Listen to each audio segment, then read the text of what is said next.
The monster within Cancer is not a demon to be slain but an ocean to be named. It rises as the tide does, summoned by the moon's invisible hand, carrying memory, hunger, and devotion in equal measure. It is the ancient guardian that lives beneath the shoreline of the heart, the armored sentinel who learned the cost of softness and vowed to keep the most fragile treasures safe. It is the force that feels everything. It is the relentless wave that will not abandon what it loves. In the language of the sky, Cancer is cardinal water, the very beginning of feeling set in motion. Where others wade, Cancer becomes the tide itself. Cardinal signs initiate. They do not wait for permission. So when the moon, mistress of cycles and moods, places her ring of keys in Cancer's claw, the inner sea awakens. The monster takes form in surges of intuition that arrive before words, in the urge to shelter others even when storms are brewing within, in the primal instinct to retreat to the shell and to strike with unexpected precision if the nest is threatened. This creature is not mindless. It is wise in the way of tides, knowing that some truths surface only in darkness and some promises are kept only by those who refuse to let go. The monster within is born of memory. Cancer remembers the stories of the bloodline, the unspoken agreements at the family table, the lullabies and the silences between them. That memory can become a hoard, shimmering and heavy, a treasure chest of seashells and grievances. When unguarded, it crawls out at night, sharpening old hurts like blades. When honored, it becomes a library, a sanctuary of lineage, a lighthouse built from every ancestor's flicker of hope. The work is not erasing the past but giving it a job. Let the monster become the archivist and the gatekeeper rather than the jailer. Feed it names, rituals, recipes, stories, and it will protect the flame of belonging instead of choking it with smoke. In myth, the crab scuttled into the battle between hero and Hydra and was crushed underfoot, only to be lifted to the heavens. The lesson is stitched into Cancer's stars. Even the overlooked guardian becomes constellation. The monster within understands sacrifice and the silent courage of choosing to shelter rather than be seen. Yet this is not a mandate to disappear. The shell, when wielded with intention, is not a hiding place but a mobile fortress. Retreat becomes strategy, not surrender. Rest becomes weaponry. The home becomes a temple where power is replenished, a saltwater chamber where instincts are clarified and armor is repaired. Under lunar light, the monster shapeshifts. In the cool glow of a waxing moon, it is a builder, stacking stones around what matters. At the full moon, it swells with feeling, overflowing with tides of tenderness and volcanic protectiveness. In the waning curve, it strips away whatever threatens the nest, decisive and exacting. During eclipses, it reveals what has always been true and demands allegiance to that truth. Each phase offers a training ground. Observe the habits that arise. Track the triggers that turn softness into claws. Practice the art of choosing response over reaction. This is not about muting intensity. It is about mastering it. The monster's shadow is born from care turned inward without release. Overprotection calcifies into control. Devotion sours into resentment when reciprocity is absent. Sensitivity becomes a riptide of mood that pulls everything under. The temptation is to grip tighter, to circle the familiar, to replay old scenes and recruit them as proof that love is dangerous. The remedy is not detachment but channeling. Direct that same ferocity toward boundaries that honor energy. Guard rest with the same resolve used to guard others. Feed the body with lunar wisdom. Hydration, nourishment, breath that moves like waves. Create altars that anchor the heart in the present. Let movement therapies, martial arts, or swimming train the monster to expend power without harm. When the inner ocean is given a tide chart, it obeys the moon rather than the storm. In the sky's deeper grammar, Cancer is the fourth house, the root, the hearth, the understructure on which empires rise. The monster within is the subterranean engine of fortitude that empires are afraid to acknowledge. Its language is not grand speeches but kept promises, stocked pantries, clean sheets, a safe place to cry, a fierce refusal to abandon one's own softness. This power is easily underestimated and often exploited. Many will try to take from the well and leave it empty, assuming it refills by magic. The monster corrects that mistake. It learns to close the gate when the bucket returns dry. It understands that refusing energy vampires is not meanness. It is duty to the kingdom within. Cancer's constellation houses the beehive, a cluster of stars like a humming sanctuary. Bees work as one mind, tending a queen, building a home that feeds the world. The monster within Cancer hums with the same purpose. Give it a cause and it becomes unstoppable. Give it a community and it becomes luminous. Isolation twists it inward, but service, chosen wisely, sanctifies it. The art is discerning which hives deserve the honey. Find the circles that honor reciprocity. Offer the medicine of presence and receive it back. Let loyalty be a sword and a shield, not a chain. In conflict, the monster is a strategist. The crab does not charge head-on. It moves sideways, reading currents, finding leverage. This is not avoidance. It is mastery of angles. When provoked, it aims where it matters and withdraws before being trapped. Train this skill in daily life. Learn to step out of the emotional theater, name the current, and decide whether to ride it or wait for a calmer tide. Refuse to be rushed. Refuse to be baited. Refuse to justify intuition to those who profit from your confusion. The monster's gift is knowing when a situation is unsafe before the mind assembles a legal case. Trust that bone-deep knowing. That is ancient ocean speaking. The inner foe is not emotion. It is shame about emotion. When shame dissolves, the ocean becomes oracle. Tears stop being evidence of weakness and become salt that preserves truth. Laughter becomes medicine that loosens armor without removing it. Silence becomes a spell of restoration. The monster does not need to be pretty, agreeable, or understood. It needs to be aligned. Alignment comes from vows, not vibes. Vow to guard what is sacred. Vow to stop explaining tenderness to the uninitiated. Vow to nourish before negotiating. Vow to choose memory without becoming its prisoner. Vow to keep the hearth of the self burning, even when the world prefers you cold. The world changes when Cancer chooses sovereignty. The mood swings that once felt like a curse become a weather system that can be forecast and worked with. The instinct to hold on becomes tenacity in pursuit of healing.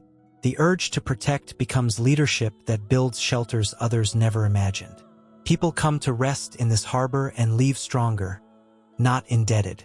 Children, projects, communities, and dreams thrive because the monster keeps watch, discerning what crosses the threshold and what is turned away.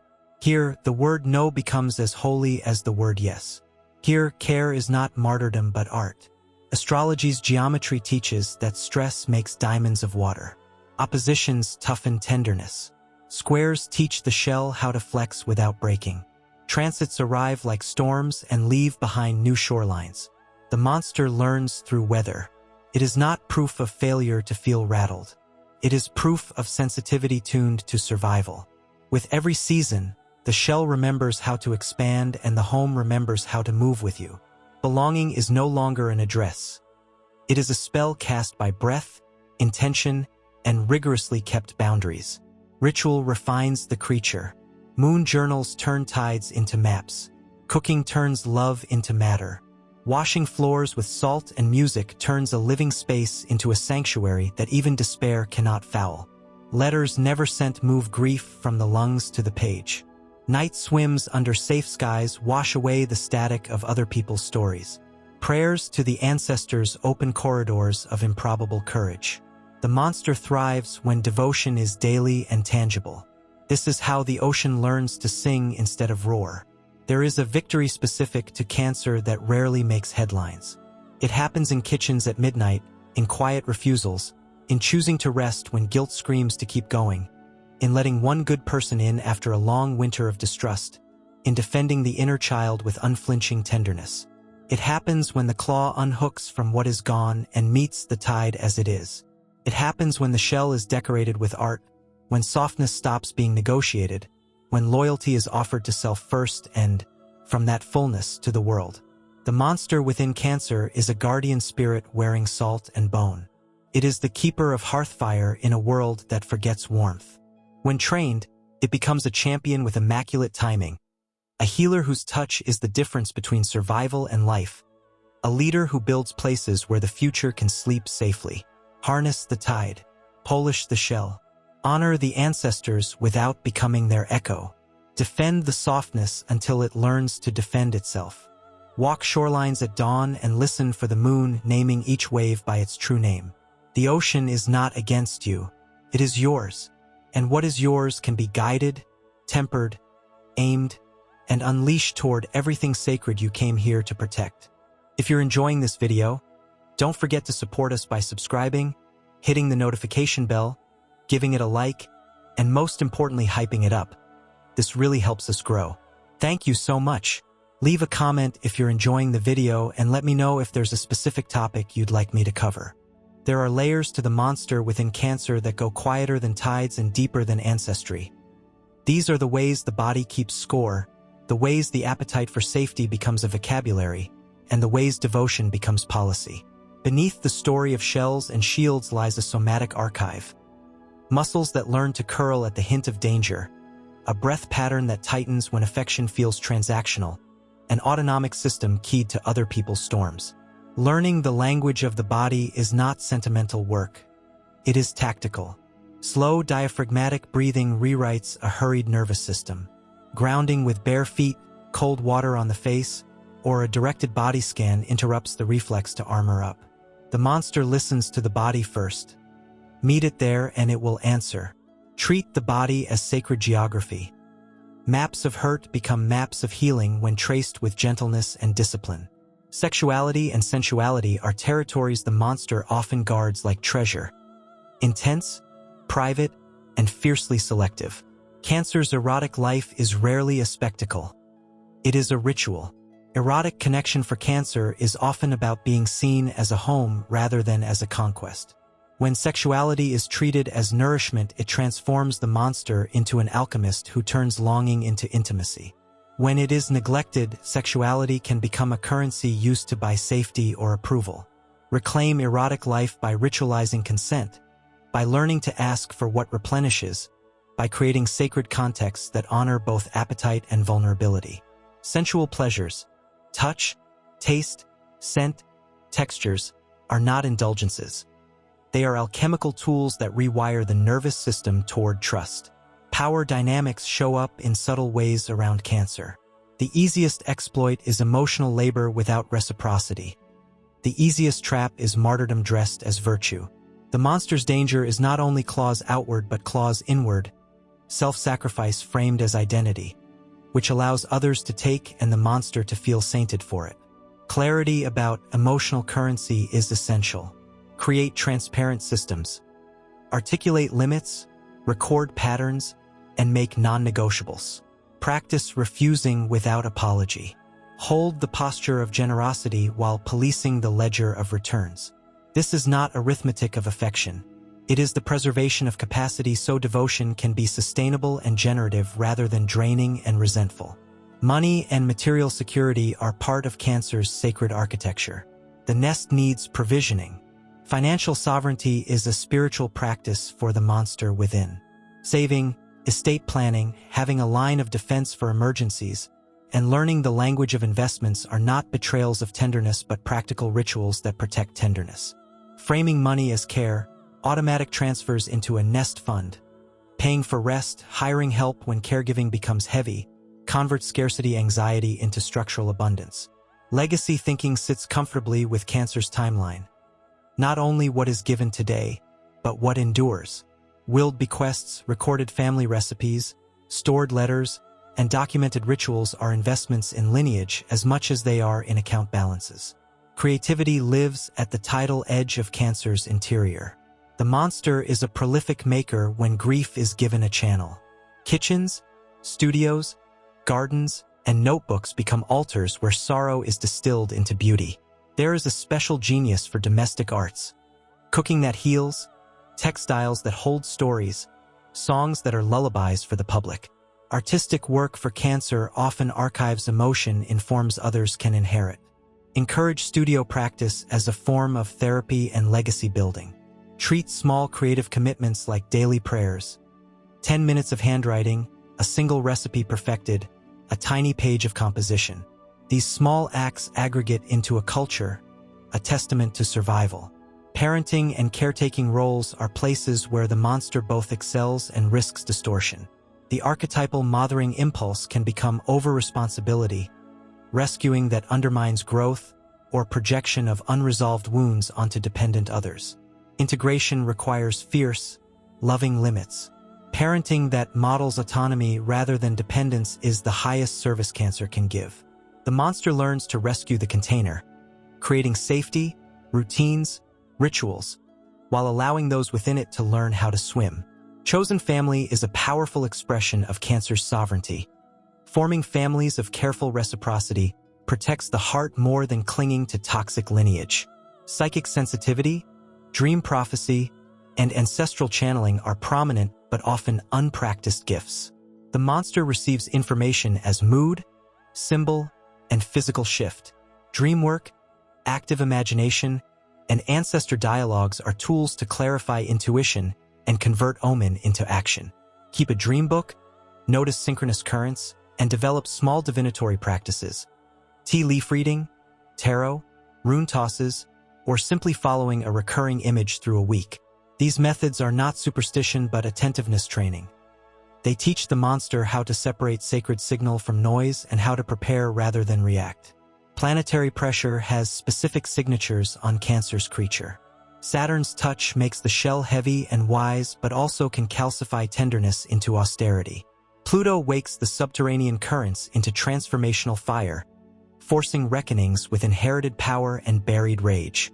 Neptune softens boundaries to the point of dissolution, useful for empathy, dangerous for enmeshment. Mars in Cancer acts from a deeply defensive posture, directing energy through protective circuits rather than straightforward assertion. Venus in Cancer builds loyalty but can make the heart cling to nostalgia. Jupiter's transit brings expansion to the nest, opportunities to build institutions of care. Reading transits and their effects gives the monster a weather report. Certain storms are for tearing down, others for rebuilding. Relational patterns deserve meticulous attention. Codependency can masquerade as fidelity. Fear of abandonment can be misinterpreted as moral duty. Healing is not an escape from attachment but a recalibration toward interdependence. Learn boundary scripts that are short, kind, and enforceable. Practice saying what you need in the present tense. I need rest tonight. I will not take on this labor for free. I will return when I can. These phrases are not cold. They are the grammar of preservation. Mutual caretaking, reciprocity that includes emotional labor, logistics, and time, transforms relationship from burden to exchange. The monster within can be a civic force. Cancer's domestic instincts scale into community infrastructure, mutual aid networks, feeding programs, neighborhood watch that is actually about safety and dignity, healing circles, long-term community housing projects. When the monster organizes at scale, it becomes the machinery of sustained care. Leadership looks different here, less spectacle, more logistics, less rhetoric, more sustainability. The greatest public contributions are the ones that let others rest, recover, and begin again. Treat care as policy and tenderness as public good. Ritual and micropractice anchor the monster in everyday life.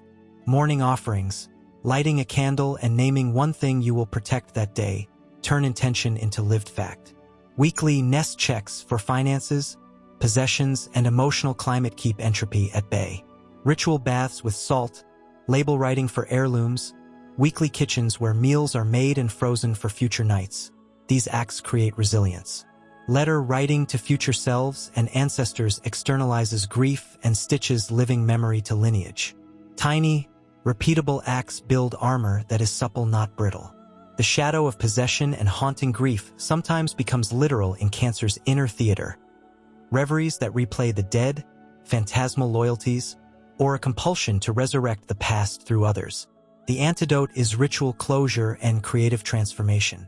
Ceremonies that mark endings, memorial projects that make the lost productive in the present, and the permission to mourn without deadlines turn hauntings into guides. Therapy, somatic release, and expressive arts are the practical scaffolding for this alchemy. Working with other signs reveals leverage points. Oppositions to Capricorn teach boundary between duty and self-provision. Trines to Scorpio offer depth and regenerative courage. Conversations with Pisces expand compassion into universal care without self-erasure. Engagements with air signs force the monster to name what it feels and translate it into ideas.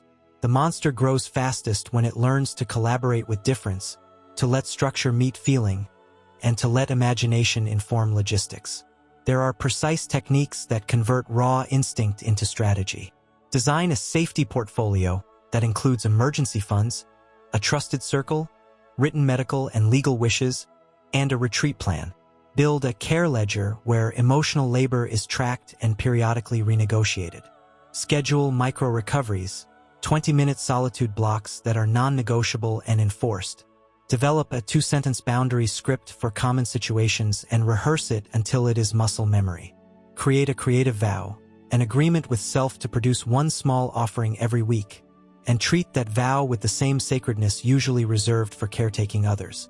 The monster within Cancer can be mythic without being monstrous. It can carry tenderness as a strategic asset and grief as a creative reservoir. Integration is the ongoing project. Naming patterns, building systems, and creating rituals that honor both the depth of feeling and the economy necessary to sustain it. There is a final kind of courage that Cancer learns, to hold the whole of its complexity without needing to narrate or justify it. That courage looks like returning to the shore every morning to check the ships, lighting a lamp for strangers as well as family, and knowing how to close the door with a soft hand so the world can wake up to a stronger harbor. The monster, once tethered to intention and craft, becomes a legend of service, fierce, tender, and unshakably sovereign. There is another chamber beneath the shell where the monster organizes time itself. Cancer feels time not as a straight line but as a braided loop of seasons, anniversaries, and obligations. This temporal intelligence can be weaponized into routine and liberation at once. Treat anniversaries as liturgies rather than traps. Mark them with small, sovereign acts that restore agency. Turn calendar holes into sanctuaries. Protected hours labeled with the same sanctity as appointments to heal the habit of always being on call. The monster learns to convert cyclical sensitivity into a calendar of care that carries the self through storms rather than collapsing under them. The monster thinks in habitats.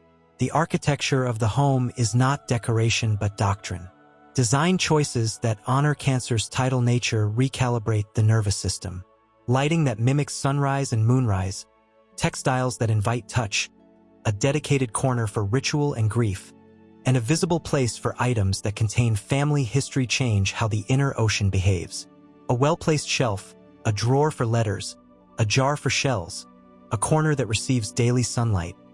These are not trivialities but structural allies that reduce reactivity and invite steadiness. There is a political dimension to the monster rarely recognized, caregiving as infrastructure. When Cancer insists upon systems that fund, honor, and protect care work, the monster moves from private sacrifice to public power. Organizing co-care groups, advocating for paid family leave, building networks that trade labor and resources, and holding communal kitchens are forms of civic muscle that both protect the tender and change the rules of belonging. The monster becomes a legislator of kindness rather than a martyr to it. The monster's rhetoric matters. Language shapes consent and capacity. Replace pleading with proposition. Replace anxious explanations with declarative boundaries that read like statements of state. This house has quiet hours. This heart offers labor in exchange for reciprocity. This nest requires notice before arrival. Naming these policies publicly in trusted circles removes the emotional tax of constant negotiation. The monster learns to draft its own charter of care and to enforce it with steady, ritualized responses. The inner archivist can be trained to curate rather than to hoard. Create an heirloom project that channels nostalgic accumulation into creative legacy. A bound recipe book with marginal notes, a map of family songs recorded, a quilt sewn from clothes that carry stories, a garden seeded with plants from elders. These translation projects turn sentimental weight into cultural capital that nourishes future generations and lifts the monster from private burden to generative steward. The monster has a diplomacy skill set that is subtle and strategic.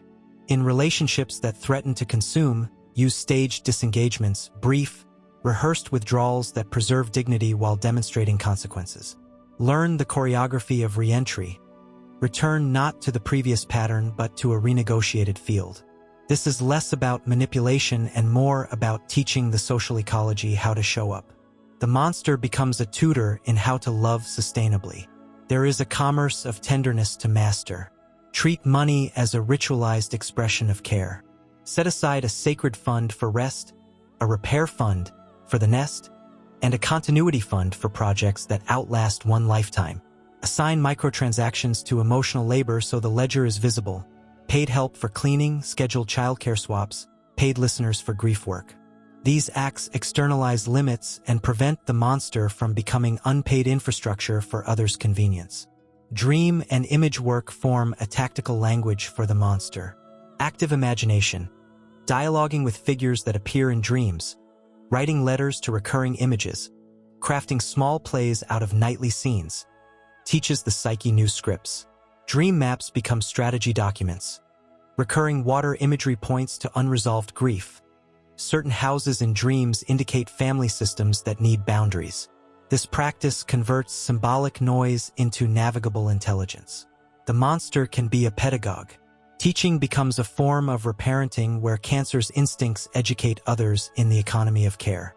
Run workshops on ritual making, host meals that model hospitality with limits, mentor younger caretakers on how to refuse without guilt. Leadership by example is the Cancerian pedagogy, quiet, steady, logistical. Legacy flows faster when the monster trains successors rather than trying to be the last guardian standing. Playfulness and levity are neglected muscles of the monster. Introduce practice for permitted mischief, a fortnightly rule-breaking evening where tidiness relaxes and small rebellions against solemnity occur. Humor sized by tenderness recalibrates intensity and protects against the moralization of sacrifice. The ability to be ridiculous is a form of resilience that breaks the pattern of constant solemn guardianship. Sound and voice are medicine in Cancer's toolkit. Vocal practices, humming, chanting, singing ancestral melodies, alter the soft tissues of the throat and influence emotional tone. Sound baths, recorded lullabies for the self, or a simple daily hum can regulate mood and create an audible chord home. Voice becomes an anchor that calls the monster back from the swell. Movement that emulates tidal logic resets habit. Practices that emphasize circularity, Tai Chi, slow flow yoga, dance improvisation by water, teach the body to ride currents rather than panic against them. Micro-movements at thresholds, small rituals of crossing from public to private space, help the nervous system recognize containment and release. The monster learns to move with purpose without becoming a constant sentinel. Technology demands a new boundary ecology. Social platforms can leech tenderness through constant hypervisibility. Create digital rituals. Dark nights where the nest goes offline, specific hours where messages are answered, curated zones where only trusted people can enter. Use automation to protect energy, scheduled out-of-office messages, delegated inboxes, or a simple rule that emotional labor is not performed in comment threads. The monster becomes a technologist of rest. Grief is an artisan's medium. Coffers of sorrow can be transformed into objects that point away from pain without erasing it. Commission art in memory of losses, plant trees with spells attached, create small public rites that invite neighbors to bear witness. These gestures convert private haunting into shared memorial that lightens the load and honors what was. There is a forensic edge to integration. Map relational debts with compassion. Who drains, who replenishes, who is neutral. This is not a ledger of blame but a diagnostic that allows for surgical intervention. Less time with chronic drains, more structure with occasional askers. The monster becomes an engineer of relationships, redesigning contact points so energy can flow without catastrophic leaks. Embodied forms of apology and repair matter as much as words. The monster can institute reparative rituals that are tangible. Mend a sweater for someone you hurt. Bring food unannounced as atonement. Document an apology in a letter that is also an artifact. These acts make reconciliation material and less reliant on fragile conversations that often fail under emotional pressure. There is power in refusing to romanticize suffering. The monster's highest art is to make care efficient, clear, and dignified.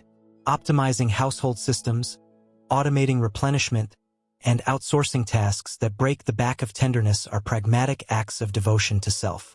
Efficiency is not Freudier. It is the conservation of capacity that honors long-term care. Finally, cultivate a daily litany that is both incantation and contract. Small, repeated phrases that name what will be guarded and what will be released. Say them aloud or write them on a token that lives in a pocket or on a shelf. These micro-utterances are not superstition but contracts with the body and the field. The monster learns obedience to purpose rather than to old scripts. All of these threads weave into a single vow, to keep the heart from bleeding out through use, not to harden it against life. The monster becomes a smith who tempers tenderness with structure, whose hands are both gentle and exact. In that blending, the creature graduates from myth to institution, an enduring harbor that receives storms and repairs ships, a living testament that what protects can also propel. There are still grottos beneath the shell that have not been lit, secret corridors of influence and power where the monster perfects its craft. Consider the mechanics of timing and rhythm on an astrological scale. The moon does not simply mood swing. She imprints tempo into a life, charting the moon's smaller cycles, the monthly lunation, the waxing and waning crescendos, the lunar returns that give you a fresh emotional landscape each month, turns instinct into intelligence. Use these windows like doors. Plan rest, confrontation, creativity, and ceremony to coincide with lunar phases so that effort meets current rather than fights it. The sky supplies a calendar. The monster learns to read it and to arrive with strategy rather than reaction. Think about the monster as it appears across houses of the natal chart. When the moon sits in the 4th house, the monster is explicitly homebound, a sovereign of rooms and recipes. When it migrates to the 10th, the shelter becomes public, care becomes a profession, reputation becomes hearth. In the 8th house, the monster tends to buried water, grief, regeneration, the alchemy of loss into power. Each house offers a specialization, and mastery is knowing how that placement translates into vocation, relationship style, and activism. The monster that understands its geography can deploy itself across family and public life with precision. There is a physiology to this creature that ancient astrologers hinted at and modern healers must attend to. Cancer rules the fluids and the gut, the body's intimate reservoirs. When the monster is ignored, those reservoirs become turbulent. Indigestion, retention, aches born of unprocessed sorrow. Practical reverence for the body is not vanity. It is armor maintenance. Ritualized nourishment, broths, slow-cooked foods, teas that settle the belly are tactical acts. So are sleep architecture, hydration, and the kind of rest that counts as provisioning. Treat the body as a citadel. Fortify it, feed it, and you make the monster less reactive and more lucid. When the monster goes public, its armor becomes a stage costume. Visibility for Cancer is a special negotiation. The public shell must protect what is private while still inviting connection. Build protocols for presence. Limited interview windows, curated vulnerability, a clear press room for emotional labor that is performed in the world. Fame can be a sponge. The monster that professionalizes its tenderness survives. Let storytelling be the bridge. Narrative transforms personal devotion into collective myth, and that myth feeds the nest in ways private toil cannot. The monster's moral grammar deserves a deeper look. Beneath generosity and protectiveness there is a code. Fidelity to lineage, to promise, to belonging. Sometimes that code becomes a tyrant, dictating behaviors that no longer serve. The heroic act is to rewrite the code. Make a charter for the self that states which ancient commands still hold and which are outdated. Relaws the inner legal system so that mercy has boundaries and loyalty is an earned crown rather than a reflexive chain. This is radical sovereignty disguised as domestic competence. Add the transpersonal layer. Cancer's monster is a bridge between the living and the departed. Ancestral medicine is not quaint. It is tactical intelligence. The monster can become a ritual technologist, someone who harvests stories, decodes family patterns, and converts inherited wounds into community wisdom, creates structured ancestor work, recorded interviews, ethical wills, playlists of songs that hold memory, visual maps of migration and survival. Each artifact turns haunting into curriculum and gives the monster a syllabus to teach from. There is an underexplored arena in the monster's life: legal and structural protection. Caring without legal scaffolding is improvisation that exhausts. The monster that builds durable systems, wills, powers of attorney, clear contracts for caregiving labor, documented wishes, turns devotion into sustainable policy. These are not cold acts. They are the plumbing of tenderness. When the nest has legal walls as well as emotional ones, the monster can hand over responsibility without panic because the infrastructure will hold. The monster is political when it organizes water, climate, wetlands preservation, flood response. These are planetary extensions of Cancer's portfolio. The aesthetic of care scales into municipal policy and community defense. When Cancer organizes around water, it channels myth into movement. Formally, neighborhood flood plans, community seed banks, rescue kitchens for storms. Spiritually, liturgies for lost seas, memorials for drowned neighborhoods. This is activism that keeps people alive and honors what the monster cannot bear to lose. Deal with betrayal as a craft. Betrayal is the spider that redecorates the nest with its web of suspicion. The monster evolves by formalizing reparation and closure. Create repair rituals that are public and private. A witnessed apology, a small reparative act that restores trust incrementally, a contract for new behavior. Sometimes the only way to reclaim power is to give the heart a structured economy of risk, clear terms, staged trust, accountability measures. This turns emotional reconstruction into engineering. Consider how addiction, compulsion, and anesthetization can be both symptom and strategy. The monster may seek numbing to survive unbearable feeling. Compassionate containment with professional support, ritualized alternatives, movement, creativity, community care, and structural removal of triggers are how the creature learns to feel without being consumed. This is not a moral failing. It is a tactical response that must be replaced with better tactics. Explore mentorship as legacy. The monster that trains successors multiplies itself without burning out. Create apprenticeships in care. Teach a younger friend to cook a signature meal. Train neighbors in how to hold a vigil. Teach practical household management to those who will inherit the nest. Education is a force multiplier. The monster that commodities its knowledge creates a climate where tenderness is not rare but replicable. Narrative craft is another domain. The monster story can be memoir, a public archive, a podcast, a recipe series, any medium that contains lineage. Artistic forms that preserve memory also protect the heart. When sorrow is made into song or stew or story, it becomes communal resource rather than private debt. Encourage projects that translate grief into heirloom art. Ritual economics is an advanced practice. Monetize care in humane ways. Paid caregiving networks, mutual aid subscriptions, barter systems for household labor. Financializing care ethically preserves capacity and elevates care work from invisible sacrifice to compensated dignity. This is both a pragmatic and a moral revolution. Finally, practice a warriorship that is soft. The monster that learns small, repeatable gestures of sovereignty, declining with grace, returning to the shore daily for check-ins, ritual hand-washing to mark transitions, a pocket object that recites vows, becomes a living monument. This is courage that looks ordinary. It is turning up to small tasks with relentless tenderness until institutions are built around the heart. The monster is not a thing to be cured but a force to be disciplined, trained, and consecrated. When that work is done, the world is not merely defended. It is made habitable.